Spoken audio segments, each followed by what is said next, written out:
So the question is, can you look at something? In other words, within what you are seeing in any moment in time, is there only one thing to see, or is there a myriad of things to see? In other words, when you look at anyone, isn't it a stick that has two ends? And so the question is, what is it? So let's say that there is a person and you're looking at them. What is happening that is causing that activation within you? That's the question.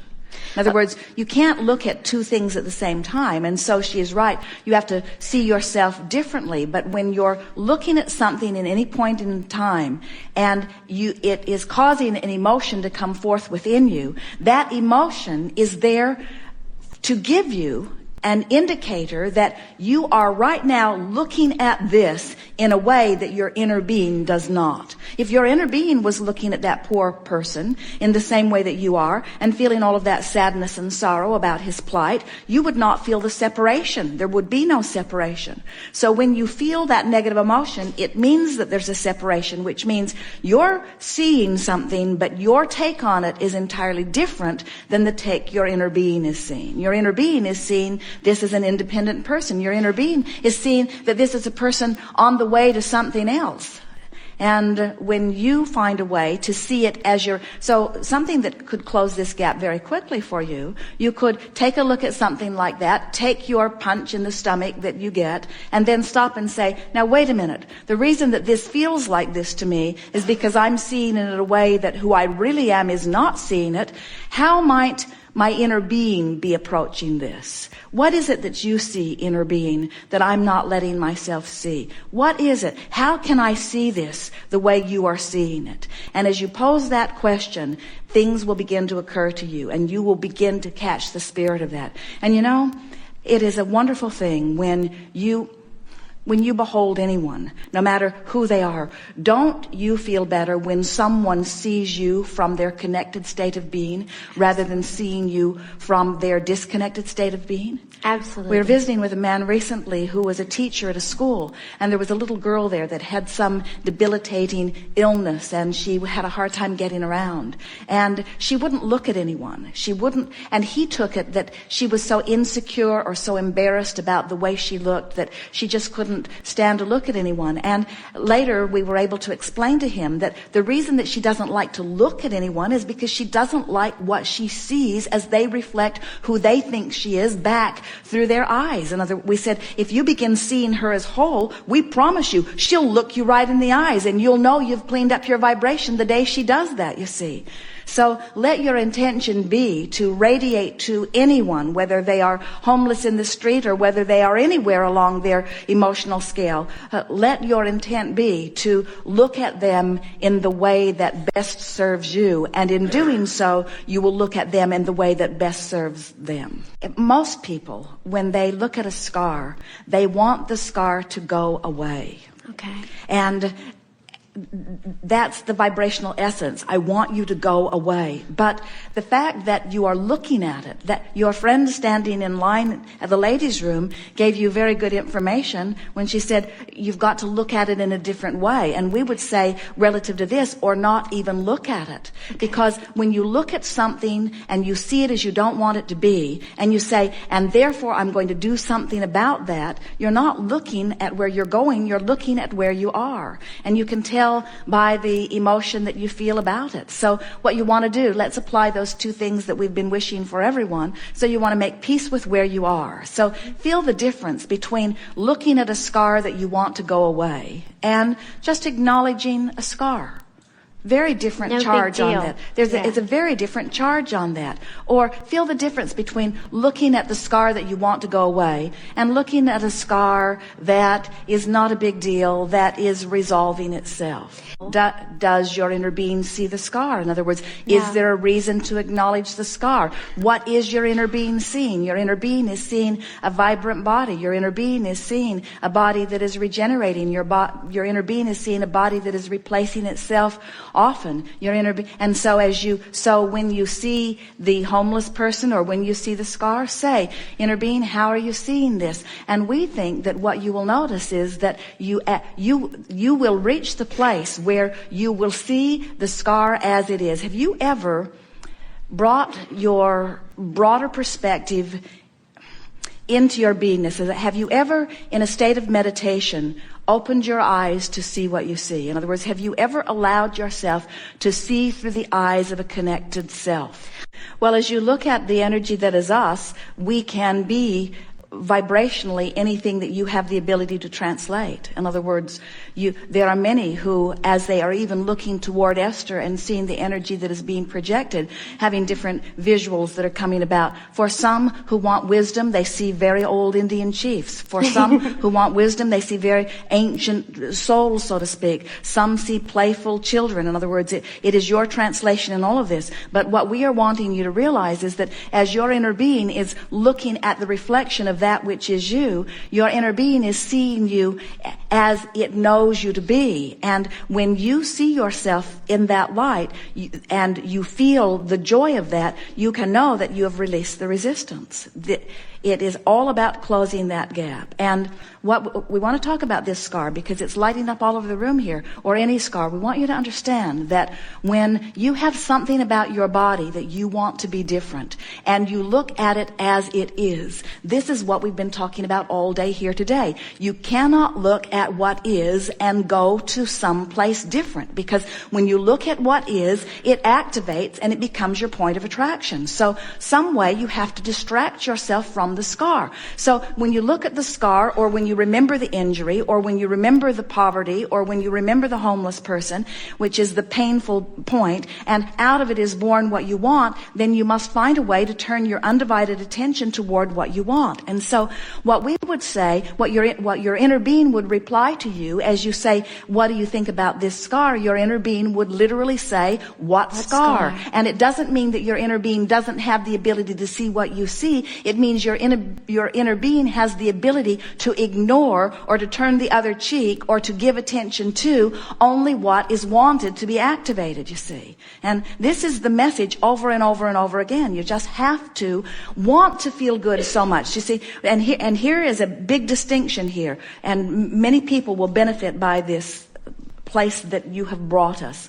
There is a big difference between not looking at the scar because you like the feeling of alignment that provides, and not looking at the scar because you're trying to cause an improvement in your bodily condition. In other words, we want you to let everything that you do to be about cleaning up the energy and closing the gap and coming into alignment, not because you think in doing that it will net you a physical result. When you take the physical result out of the equation and you only do it because it feels better, now you've got it. And now the physical equation has to come into place. The manifestation will follow. It has to follow. But when you can leave that out, it follows ever so much more quickly. It is so easy to clean up your vibration if you're not turning around every 5 minutes to see if cleaning up your vibration netted you some physical result.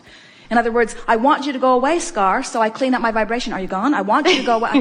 Clean up my Are you gone? I want to clean up my vibration. Are you gone? I want to clean. That score taking is what so many people are doing. And it's a fine line, because where do you cross the line? In other words, the contrast causes the birthing, and so the contrast is of value. But once the birthing of the desire has happened, now the contrast isn't serving you anymore. Now the new idea is what serves you, you see.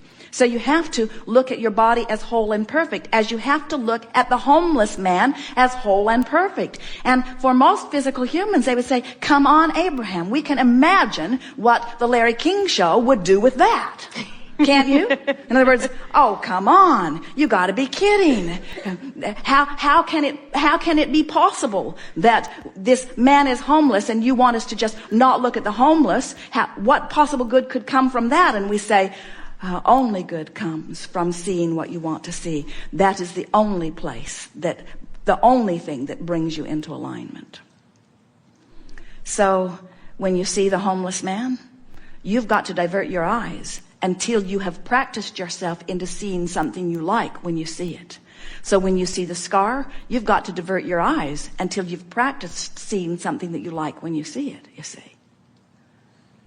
We think that scars of life, if you want to call it that, should be seen as trophies, because the scars of life are the stuff that the new desire is born out of. And eternity could not be without that contrasting and sometimes scarring situation.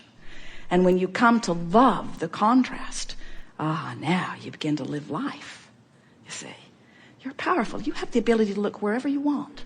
We don't want to say, don't look at the scar. We don't want to say the scar is wrong to look at. We don't want to say the homeless man is wrong to look at. We want you to free yourself. We want you to be able to look anywhere and still feel good. That's what the art of allowing is. The art of allowing embraces the contrast while it chooses what feels best, you see.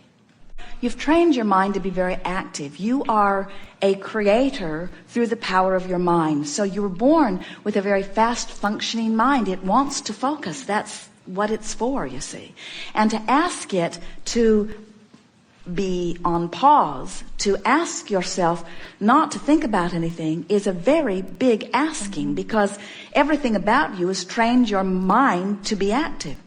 So the reason that we teach meditation, you might laugh at this, but we've found that it is easier with most people to teach them to have no thought than to teach them to have positive thought. It would be easier to teach our friend relative to his mother to have no thought about her than to see her in her sadness and change the thought to seeing her in happiness. And so a good way of looking at meditation is that it is a powerful bridge from a vibration that is less beneficial to a vibration that is really beneficial. So the benefit of being able to quiet your mind is that when you quiet your mind, you stop thought. And when you stop thought, you stop resistance. And when you stop resistance, your vibration raises. It's like a cork. When you hold the cork under the water, that's like negative emotion. When you let it go, it will bob right back up to the surface, which is that pure positive energy that is your natural state of being. So as you sit to meditate, and you have there are different ways to approach meditation, but this is what we mean by it. It's an opportunity to raise vibration. That's the whole point of it. So we would use meditation as the bridge to raise vibration. Some people attempt to use meditation as a sort of workshop or as a time that they can launch creation. And that's fine too. But we want to apply meditation to this step 1, step 2, step 3 process. So life is causing you to ask, and source is answering. Meditation is a step 3 process that helps you to allow what you've been asking for. So if you don't try to make meditation be so meaningful, if instead you just see it as a time that you can relax and quiet your mind, what you begin to notice is that in quieting your mind, you begin to feel a detachment from the focus of the things around. And when you begin to feel that detachment, so much so that you can't even really tell that you're sitting or standing, you can't tell your nose from your toe, then you know that you've achieved that sort of mindless state, which means you are utterly in the state of allowing. You're awake and you're not resisting, and you're allowing your gap to be closed, which means the manifestations that you've been asking for are closer to coming into fruition for you. Now, how does one go about quieting the mind, a mind that wants to be active? Well, you choose something to think about that you don't have to think so actively about. In other words, Esther sometimes will think about Elsie running up the tree, running up the tree, running up the tree, running up the tree. Is a pleasant thought, and it's easy to find, and it's interesting enough that she can stay with it. So she'll imagine Elsie running across the driveway, looking at them like as if to say, "Are you watching me?" And then she runs up the tree. And then when she gets to the top of the tree, she looks at them as if to say, "Did you see me run up the tree?" And then she runs down the tree and up the tree and down the tree and up the tree. And as Esther thinks about that, it's a soothing, quiet, not very active thought that immediately puts her in a place of a quieted mind. You can listen to the dripping of a faucet, or light a candle and watch it moving in the wind. You can listen to the ticking of a clock. You can even find a sound in the air conditioning motor, or whistling through the vent, in other words, or the sound of traffic. Focus on something that takes your attention, and then try to hold yourself in that focus. Find a note in your mind and sing it or hold it.